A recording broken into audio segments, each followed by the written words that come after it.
So you're looking to have your website redone and you're trying to figure out how to actually hire a web designer, how to find the right one, or the things that you should be looking out for. Well, I am here to give you 5 questions that you should ask and think about when you're looking at hiring a web designer. It's going to help you find someone that is the right fit for you. Hey, I'm Jessie from Inkpot Creative, and we are a brand new web design studio that specializes in helping photographers create an online presence that not only looks great, but also converts with the clients that they want to work with. In today's episode, I'm going to give you 5 questions that you should ask your web designers to figure out which one is the right fit and make sure they check off all of your boxes while also understanding what you are going to be bringing to the project.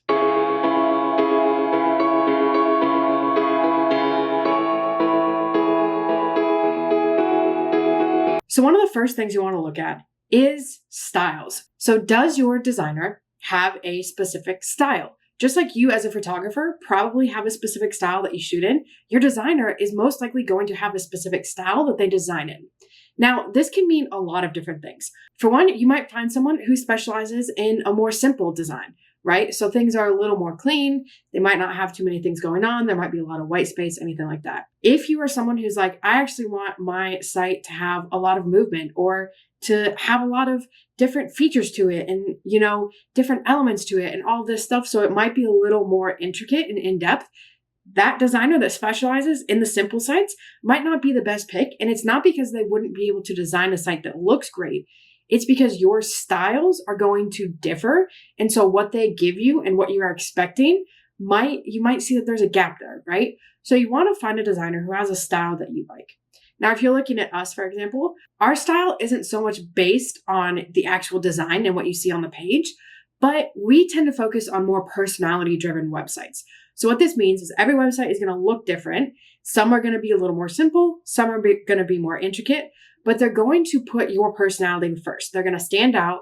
They're going to use color. There's going to be bold movement to it, bold moments in it.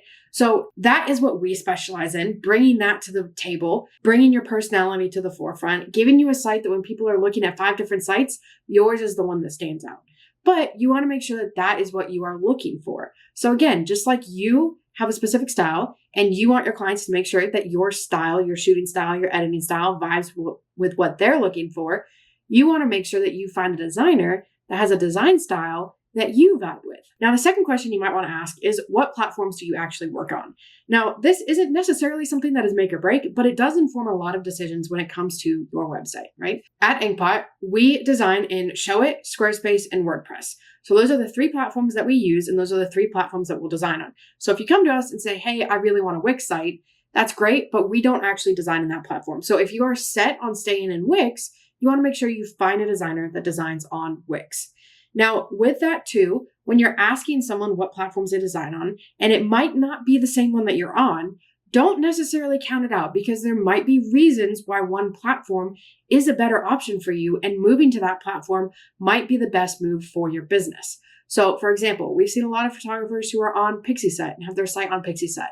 It's great, but it also limits what you can do design-wise. So if you want a site that really stands out, has a lot of custom features to it, really shows your personality, moving off of Pixieset for your website at least might be a good move, and moving to something like Showit, which gives you all the design flexibility and a bunch of different capabilities without having to know code and all of that stuff, might be a better move for your business. So looking for someone or counting someone out because they don't design on Pixieset might be a detriment. You might be missing out on some really great options. But it is important to know which platforms people design on, and also understand that if they don't design on your platform, asking them to do it and asking them to do it anyways, honestly, is probably not going to turn out very well for you. And this is because each platform has different features to it. Each platform has different capabilities, and each platform has different limitations. So it would be the same thing as someone coming to you as a wedding photographer and saying, hey, I know you shoot really light and airy. I want you to shoot dark and moody. You might be able to do it, but it's probably not going to turn out as well as if someone just went to a photographer that specializes in dark and moody, right? So you want to ask what platforms they specialize in, and you might find that they specialize in one over the other. So for example, a lot of our clients use Showit. We're Showit design partners. We love Showit. We think Showit's a great platform for photographers. So even something like that, and weighing the pros and cons of each of the different platforms. What's the difference? What are you going to see as a user? What is going to be easier for you? What is going to be the best option for you? So be sure you ask that so you understand fully what platform you are going to be on, where it is going to be designed and developed before you actually jump into signing the contract and starting the design process. Now, speaking of the design process, asking designers what their process looks like is also super important. So this gives you one of two things. One, it tells you what your role is going to be. So what you need to do, what is going to be expected of you during the design process. And it also gives you an idea of the timeline. So when you can expect your new site to launch. Because I know we've heard horror stories all the time. People being like, I was working with a designer and it was like 6 months later. I had no idea what was going on. I didn't have anything new. My site still wasn't up. So knowing what the process looks like, how it breaks down, when you can expect things, when your site is going to go live is super important. So for us, our web design process is 3 weeks. The first about week and a half is the actual design process. So we start with wireframing your site. We'll show you the homepage first, make sure it's going in a direction you're happy with, and then we'll design out the rest of your pages. Now we start with the wireframe, which is just a static image of your site so that we can kind of play around with it, make any tweaks, show you what it can look like. Once we get your feedback on the full site, we start developing it. And we like to do this now so that we can send you a preview link of your developed site. This way, any movements, any scroll effects, any sticky scrolls, anything that we do animation-wise that you can't see on a static image, you can see on the developed site before it actually goes live. So we do all that, we send it back for you, we give you a chance to review it, we make any edits, and then we publish it. So for us, barring any technical issues on the platform's end or anything like that, your site will launch at the end of that 3 weeks. So that last Friday, your site is ready to go live. We like to be super clear and upfront about it. All the timelines are in our contracts. All the deadlines are there. We have a Notion dashboard that lists out exactly when feedback is due and all of this, just so that it makes it really easy for you and you're really clear on when you are needed, when you are going to get things for review, and when your site is going to go live. This lets you plan things if you want to plan out a launch or if you need to update anything. All of that is set in stone. So understanding that process, each designer is going to have a different process. Each designer is going to go through their own flow. So understanding what that is and making sure that it actually matches with what you're looking for. This is also super important when it even comes to picking dates for your designer. Because if you're like, you're actually going to need feedback from me that first week a lot. And turns out I'm out of town that week. So maybe I shouldn't start my project that week. Maybe I should wait until the next week, right?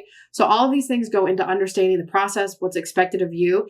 And it helps make sure that you and your designer are on the same page. Because the last thing that you want is to have a miscommunication over something like this. You're expecting one thing, something else happens, or your designer's waiting on you. You lose a round of feedback or whatever it might be based on the individual designer. So understanding the process is a super important spot, not only so that you know when you're going to get something, but you also know when you need to give something to your designer. Along with understanding the process is also understanding what you need to give your designer before they can actually start the design.